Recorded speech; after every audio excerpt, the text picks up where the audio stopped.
ಇದನ್ನ ಮಾಡಿ I think ಎರಡೂವರೆ 3 ವರ್ಷ ಆಯ್ತು. ಈ ಸಿನಿಮಾ ರಿಲೀಸ್ಗೋಸ್ಕರ ತುಂಬಾ ವರ್ಷದಿಂದ ಕಾಯ್ತಾ ಇದ್ದೀನಿ. ನಾನು ಯಾವತ್ತು ಇಲ್ಲಿವರೆಗೂ ಯಾವ ಪ್ರೊಡ್ಯೂಸರ್ಗಾಗಲಿ ಡೈರೆಕ್ಟರ್ಗಳಿಗಾಗಲಿ ಮೆಸೇಜ್ ಮಾಡಿ ಇದು ಯಾವಾಗ ಮಾಡ್ತೀರಾ ರಿಲೀಸ್ ಅಂತ ನಾನು ಇಲ್ಲಿವರೆಗೂ ಕೇಳಿಲ್ಲ. ಬಟ್ ಈ ಸಿನಿಮಾ ನನಗೆ ಅದು ಯಾಕೋ ತುಂಬ ಏನು ಹೇಳಬೇಕು, ಸಿನಿಮಾ ಬಗ್ಗೆ ನಾನು ಏನು ಹೇಳಬಾರ್ದಾದ್ರೂ ಹೇಳಬೇಕು. ಇದು ಒಂದು ಅಂಥದ್ದೊಂದು ಈವೆಂಟ್ ಇದು. ನನಗೆ ಪಾತ್ರ ಪ್ಲಸ್ ಆ ರೆಟ್ರೋ ಕಥೆ ಏನಿದೆ ಭಾಳ ನಮ್ಮ ಕನ್ನಡ ಸಿನಿಮಾದ ಹಳೆ ಸಿನಿಮಾಗಳ ಒಂದು ಸತ್ವ ಇರುವಂತಹ ಒಂದು ಸಿನಿಮಾ ಅಂತ ನಾನು ಹೇಳ್ಬೋದು. ನಾವು ಅನೇಕ ಕಾದಂಬರಿಗಳನ್ನು ಓದೋರು, ಕಾದಂಬರಿಗಳು ಓದಿದಾಗ ಏನು ಫೀಲ್ ಬರ್ತಿತ್ತು, ಈ ಸಿನಿಮಾ ನೋಡಿದಾಗ ಆ ಫೀಲ್ ಬರುತ್ತೆ.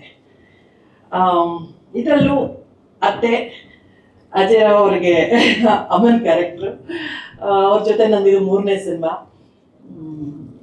ಏನಂದ್ರೆ ಲೋಹಿತ್ ಸರ್ ತುಂಬಾ ಬೆಂಬಲಿಗೆ ನಾನೇ ಬೇಕು ಅಂತ ನಮ್ಮ Swaraj sir, Manoj sir producer ಕೇಳ್ತಾ ಇದ್ದಾಗ ನನಗೆ ಕಥೆ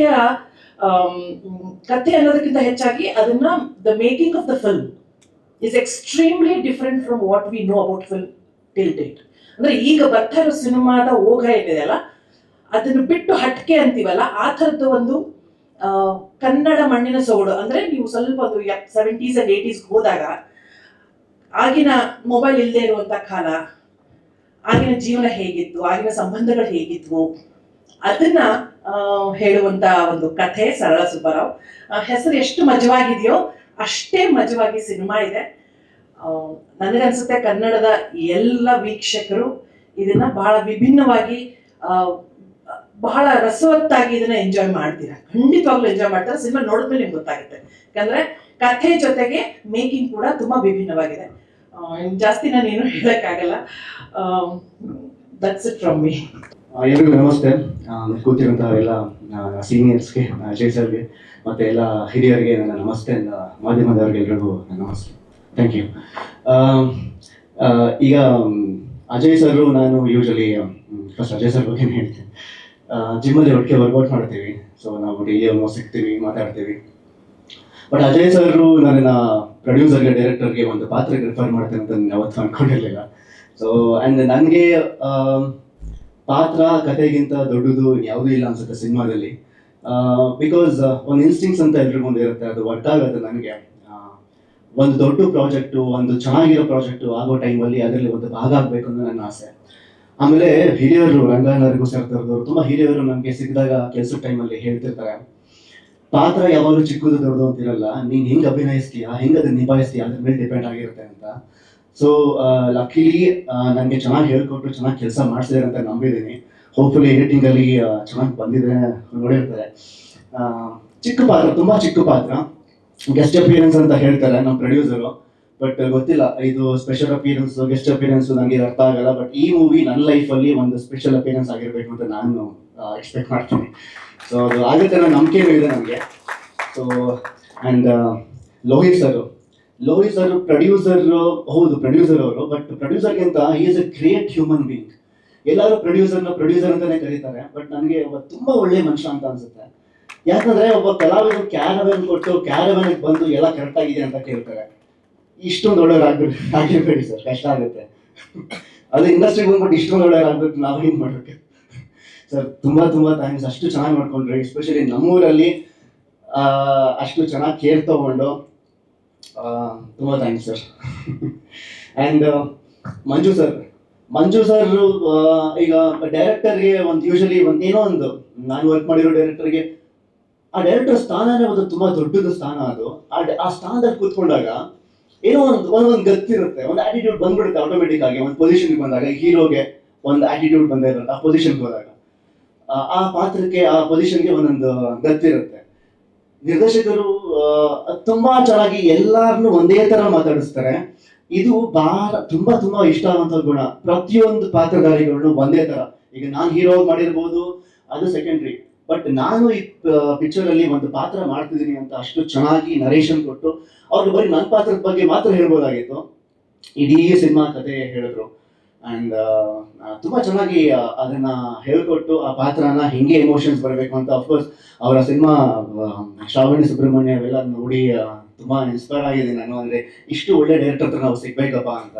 ಆ್ಯಂಡ್ ಅದೇ ಆ ಕಬ್ಬು ಕರೆಕ್ಟಾಗಿ ಆ ಮಷಿನ್ಸ್ ಚೆನ್ನಾಗಿ ಹಿಂಡುತ್ತಲ್ಲ, ಅದು ಅಂಥವ್ರ ಹತ್ರ ಸಿಕ್ಕಿದ್ರೆ ಅದು ರಸ ಗೊತ್ತಾಗೋದು. ಸೊ ಚೆನ್ನಾಗಿ ಕೆಲಸ ತೆಗೆಸಿದ್ದಾರೆ. ಅಷ್ಟೇ. ಅಜಯ್ ಸರ್ ನಾವೇನು ಸೀನಿಯರಿಂದ ನಾವೇನು ಕಲಿಬೋದು, ಮೇನ್ ನನಗೆ ಅವರಲ್ಲಿ ಇಷ್ಟ ಆಗೋದು ಡಿಸಿಪ್ಲಿನ್. ಆ ಡಿಸಿಪ್ಲಿನ್ನ ಫಾಲೋ ಮಾಡಿದ್ರೆ ಇನ್ನು ಮಿಕ್ಕಿದ್ದು ಇನ್ನು ನೀವು ಬೇರೆ ಬೇರೆ ಏನೇನೆಲ್ಲ ಮಾಡ್ತೀರಾ ಅದೆಲ್ಲ ಸೆಕೆಂಡ್ರಿನೇ. ಡಿಸಿಪ್ಲಿನ್, ಡೆಡಿಕೇಶನ್ ಮತ್ತೆ ಟೈಮ್ ಸೆನ್ಸ್, ಶೂಟಿಂಗ್ ಹೋಗೋ ಟೈಮ್ ಸೆನ್ಸ್ ಪ್ರತಿಯೊಂದು ಚಿಕ್ಕ ಚಿಕ್ಕದು ಒಂದಷ್ಟು ಇರುತ್ತೆ. ಇದೆಲ್ಲ ಅವ್ರನ್ನ ನೋಡಿ ಕಲಿತಿರ್ತೀನಿ. ಆ್ಯಂಡ್ ಶಮೀರ್ ಅವರ ಥ್ಯಾಂಕ್ಸ್. ಅವ್ರ ಕಣ್ ಬಗ್ಗೆ ನೀವು ಮಾತಾಡಿದ್ರಿ ಬಿಗಿನಿಂಗಲ್ಲೇ. ತುಂಬ ಜನ ಅವ್ರ ಕಣ್ ಬಗ್ಗೆ ಯಾವತ್ತೂ ಮಾತಾಡಿಲ್ಲ. ಯಾಕಂದ್ರೆ ಅಜಯ್ ಸರ್ ಕಣ್ ತುಂಬಾ ಸ್ಪಾರ್ಕಲಿಂಗ್, ತುಂಬಾ ಶಾರ್ಪ್ ಇದೆ. ಆ ಕಣ್ಣಲ್ಲಿ ಎಕ್ಸ್ಪ್ರೆಸ್ ಮಾಡ್ತಿರ್ತಾರೆ. ನಾನು ಆಕ್ಟ್ ಮಾಡ್ಬೇಕಾದ್ರೆ ನಾನು ಲೈನ್ಸ್ ಮರ್ತೋಗ್ತಿದ್ದೆ, ಹೆಂಗೆ ಇವರು ಇಷ್ಟು ಬೇಗ ಕ್ಯಾರೆಕ್ಟರ್ಗೆ ಇನ್ವಾಲ್ವ್ ಆಗಿ ಅದನ್ನ ಕಣ್ಣಲ್ಲಿ ಎಕ್ಸ್ಪ್ರೆಸ್ ಮಾಡ್ತಾರೆ, ಡೈಲಾಗ್ ಇಲ್ಲ ಅಂದ್ರೂ ಈ ಥರನೂ ಹೇಳ್ಬೋದಾ ಅಂತ ಎಲ್ಲ ಹೇಳ್ಕೊಟ್ಟಿದ್ದಾರೆ. So thank you sir. ಅದು ಕೂಡ ಒನ್ ಆಫ್ ದ ರೀಸನ್ ಆ ಸಿನಿಮಾ ಒಪ್ಕೊಳ್ಳೋಕೆ. ನಿಮ್ಮೊಂದು ಒಂದಷ್ಟು ಆಕ್ಟಿಂಗ್ ಒಂದು ಟ್ರಿಕ್ಸ್ ಇರುತ್ತೆ ನಿಮ್ದೆಲ್ಲ, ಅದನ್ನೆಲ್ಲ ಕಲಿಬೇಕಾಗಿತ್ತು ನಾನು, ಅದೆಲ್ಲ ಕಳ್ತನ ಮಾಡಿದ್ದೀನಿ. And thank you. And Ajaneesh sir, and ನೀವು ದೊಡ್ಡ ದೊಡ್ಡ ಸಿನಿಮಾಗೆ ಮ್ಯೂಸಿಕ್ ಕೊಡ್ತೀರಾ. ನಂದು ಒಂದು ಸಿನಿಮಾಗೆ ಮ್ಯೂಸಿಕ್ ಕೊಡಬೇಕು ಅಂತ ತುಂಬ ಆಸೆ ಇತ್ತು. And thank you. ಈ ಸಿನಿಮಾದ ನಾನು ಒಂದು ಭಾಗ ಆಗಿದ್ದೀನಿ. ಆ್ಯಂಡ್ ಈ ಸಿನಿಮಾಗೆ ಮ್ಯೂಸಿಕ್ ಮಾಡ್ತಿದ್ದೀರಾ. Thank you. Manifestation works. Thank you. Raghu sir ನಾನು ಸುಮಾರು ಹಾಸನ್ ಹತ್ರ, ಸಾರಿ ಅಂದರೆ ತುಂಬ ಜನ ಎಲ್ಲ ಗೊತ್ತಿರೋರೇ ಇದ್ದಾರೆ ಟೀಮಲ್ಲಿ. ಅವ್ರ ಜೊತೆ ಎಲ್ಲ ವರ್ಕ್ ಮಾಡ್ಬಿಟ್ಟಿದ್ದೀನಿ. ಅವ್ರ ಬಗ್ಗೆ ಎಲ್ಲ ಚೂರು ಮೆನ್ಷನ್ ಮಾಡಲೇಬೇಕು ಹೇಳ್ತಿದ್ದೀನಿ. ನಾನು ರಘು ಸರ್ ಈಗ ರುಕ್ಮಿಣಿ ವಸಂತ ಒಂದು ಸಿನಿಮಾ ಮಾಡಿದ್ದೀನಿ. ಸೊ ಈ ಸ್ಟೇಜ್ಗೆ ನನ್ನ ಮೂವಿ ಹೆಸರು ಒಂಚೂರು ಪ್ರಮೋಟ್ ಮಾಡ್ಕೊಬಿಡ್ತೀನಿ. ನೆಕ್ಸ್ಟ್ ರುಕ್ಮಿಣಿ ವಸಂತ ಅಂತ ಸಿನಿಮಾ ರಿಲೀಸ್ ಆಗುತ್ತೆ. ನಾನು ರಘು ಸರ್ ಮೇಜರ್ ಪಾತ್ರ ವಹಿಸಿದ್ದೀವಿ. ಅಪ್ಪನ ಪಾತ್ರ ಮಾಡಿದ್ದಾರೆ. ಒಂದು ಬ್ಯೂಟಿಫುಲ್ ಆಗಿರೋ ಒಂದು ಟ್ರಯಾಂಗಲ್ ಲವ್ ಸ್ಟೋರಿ. ತುಂಬಾ ಕೋಕಿನೆಸ್ ಇದೆ. ತುಂಬಾ ಅಂದ್ರೆ ಅವರಿಂದನೂ ಅಷ್ಟೇ ಕಲಿತಾನೆ ಇರ್ತೀನಿ. ನಂಗೆ ಆಕ್ಟಿಂಗ್ ಸ್ಕೂಲ್ ಆಗಲಿ ಬೇರೆ ಇನ್ಸ್ಟಿಟ್ಯೂಷನ್ ಯಾರು ಹೋಗಿಲ್ಲ, ಯಾರು ಹೇಳ್ಕೊಟ್ಟಿಲ್ಲ. ಇಂಥವ್ರ ಹತ್ರ ಕೆಲಸ ಮಾಡಿ ಒಂದಷ್ಟು ಕಲಿತಿರ್ತೀನಿ. And thank you. And especially sorry last but not least, ಇದರಲ್ಲಿ ನಮಗೆ ಡೈರೆಕ್ಟರು, ನಿರ್ಮಾಪಕರು, ಹೀರೋಯಿನ್ ಎಲ್ಲರೂ ಎಷ್ಟು ಇಂಪಾರ್ಟೆಂಟ್. ಹೀರೋಯಿನ್ ಬಗ್ಗೆ ನಿಮ್ಗೆ ಎಲ್ಲರೂ ಎಷ್ಟು ಇಂಪಾರ್ಟೆಂಟು, ಕಾಸ್ಟ್ಯೂಮರು ಅಷ್ಟೇ ಇಂಪಾರ್ಟೆಂಟು. ಬಿಕಾಸ್ ಈ ಕಾಸ್ಟ್ಯೂಮರ್ ನೋಡಿ, ಆ ಕಾಸ್ಟ್ಯೂಮರ್ಗೂ ಆಮೇಲೆ ಆ ಡಿಸೈನರ್ಗೂ ಕೂಡ ಫ್ಯಾನ್ಸ್ ಇದ್ದಾರೆ ಆಲ್ರೆಡಿ. ರಂಜಿತ್ ಅಂತ ವಿರಾಟ್ ಕೊಹ್ಲಿ ಅವ್ರಿಗೆಲ್ಲ ಡಿಸೈನ್ ಮಾಡಿದ್ದಾರೆ. ಅವ್ರಿಗೆ ಡಿಸೈನ್ ಮಾಡಿದವ್ರು ನಮಗೂ ಡಿಸೈನ್ ಮಾಡಿದ್ದಾರೆ. ಆ್ಯಂಡ್ ಡಿಸೈನ್ ಮಾಡೋದು ಹೇಗೆ ಅನ್ನೋದನ್ನ ನಮಗೆ ಒಂದು ಸರ್ಫೇಸ್ ಅಲ್ಲಿ ಗೊತ್ತಿರುತ್ತೆ, ಒಂದು ಲೇಯರ್ ಅಲ್ಲಿ. ಅದರ ಅಂತರಾಳಕ್ಕೆ ಹೋಗಿ ಈ ಸೀನಲ್ಲಿ ಏನಿರುತ್ತೆ, ಹುಡುಗಿ ಏನ್ ಮಾತಾಡ್ತಾರೆ, ಏನಾಗಿರುತ್ತೆ, ಏನ್ ನಡೀತಿರುತ್ತೆ, ಅವರಿಬ್ಬರಲ್ಲಿ ಕೆಮಿಸ್ಟ್ರಿ ಚೆನ್ನಾಗಿತ್ತು ಅಂದ್ರೆ ಒಂದು ಕಲರ್ ಕೋಡ್ ಕೊಟ್ಟಿರ್ತಾರೆ. ಅವರಿಬ್ಬರಲ್ಲಿ ಏನೋ ಒಂದು ಮನಸ್ತಾಪ ಇತ್ತು ಅಂದ್ರೆ ಬೇರೆ ಕಲರ್ ಕೊಟ್ಟಿರ್ತಾರೆ. ಆ ಸೀನ್ ಹ್ಯಾಪಿ ಆಗಿದ್ರೆ ಒಂದ್ ಕಲರ್, ಸ್ಯಾಡ್ ಆಗಿದ್ರೆ ಒಂದ್ ಕಲರ್. ಇಬ್ಬರಲ್ಲಿ ಯಾವ ಕಲರ್ ಮ್ಯಾಚ್ ಮಾಡ್ಬೇಕು ಅನ್ನೋದು ಎಷ್ಟು ಡೀಟೇಲಿಂಗ್ ಆಗಿ ಒಬ್ಬ ಡಿಸೈನರ್ ವರ್ಕ್ ಮಾಡ್ತಾರೆ ಅಂದ್ರೆ ಗ್ರೇಟ್. ಅಂತ ವರ್ಕರ್ ನನ್ನ ಲೈಫಲ್ಲೇ ನೋಡಿಲ್ಲ, ಅಷ್ಟು ಒಳ್ಳೆ ಡಿಸೈನರ್. ಸೊ ರಂಜಿತ್ ಬಗ್ಗೆ ಮೂವಿ ರಿಲೀಸ್ ಆಗೋ ಅಷ್ಟರಲ್ಲಿ ಗೊತ್ತಾಗುತ್ತೆ, ರಿಲೀಸ್ ಆದ್ಮೇಲೆ ತುಂಬಾ ಚೆನ್ನಾಗಿ ಗೊತ್ತಾಗುತ್ತೆ ಅವ್ರ ಬಗ್ಗೆ ಅಂತ ಒಳ್ಳೆ ವರ್ಕರ್ ಅಂತ. ಅಂಡ್ ಮೀಶಾ ಎಲ್ಲರೂ ಬರೀ ಹೀರೋಯಿನ್ ಅನ್ನೋರು ಸುಭಾಕ ಅಂತಿದ್ರು. ಸರ್ ಪಾಪ ಯಾರು ಹೆಸರು ಹೇಳಿದ್ರ ಮೀಶಾ ಕನ್ನಡದವರಲ್ಲ ಅಂದ ತಕ್ಷಣ ಯೂಶಲಿ ಹೆಂಗ್ ಮಾಡ್ತಾರೋ, ಭಾಷೆ ಅರ್ಥ ಮಾಡಲ್ಲ, ಇಮೋಷನ್ಸ್ ಹೇಳ್ಕೊಟ್ಟದನ್ನ ಕಲ್ತ್ಕೋತಾರ, ಹಂಗೆ ಕೊಡ್ತಾರ, ಅಥವಾ ಕೌಂಟರ್ ಡೈಲಾಗ್ ಇದ್ದಾಗ ಅದಕ್ಕೆ ಹೆಂಗ್ ರಿಯಾಕ್ಟ್ ಮಾಡ್ತಾರೆ ಇವೆಲ್ಲ ಗೊತ್ತಿರಲ್ಲ. ಬಟ್ ಭಾಷೆ ಆಕ್ಚುಲಿ ಕನ್ನಡ ಭಾಷೆ ಗೊತ್ತಿದ್ದವ್ರಿಗೂ ಕೂಡ ಒಂದೊಂದ್ಸಲ ಡೌಟ್ ಬರ್ಬೋದು. ಇವ್ರಿಗೆ ಆ ಡೌಟೇ ಬಂದಿಲ್ಲ, ಅಷ್ಟು ಚೆನ್ನಾಗಿ ಮಾಡಿದ್ದಾರೆ. ಗೊತ್ತಿರಲಿಲ್ಲ ನೀವು ಇಷ್ಟೊಂದು ಚೆನ್ನಾಗಿ ಆಕ್ಟ್ ಮಾಡ್ತೀರಾ. ಅಂಡ್ ಅಜಯ್ ಸರ್ ಲೆವೆಲ್ಗೆ ಆಕ್ಟ್ ಮಾಡಿದೀಯಲ್ಲ, ಅದು ಅಲ್ಲೇ ಗೆದ್ಬಿಟ್ಟಿದ್ದೀರಾ. ಅಂಡ್ ಹೋಪ್ಫುಲಿ ಮಂಜು ಸರ್ ತುಂಬಾ ಖುಷಿಯಾಗಿರ್ತಾರೆ, ಹೀರೋಯಿನ್ ಪೇರ್ ತುಂಬ ವರ್ಕ್ ಆಗಿದೆ ಅಂತ. Anyways thank you. ಜಾಸ್ತಿ ಮಾತಾಡ್ಬಿಟ್ಟೆ. Thank you so much.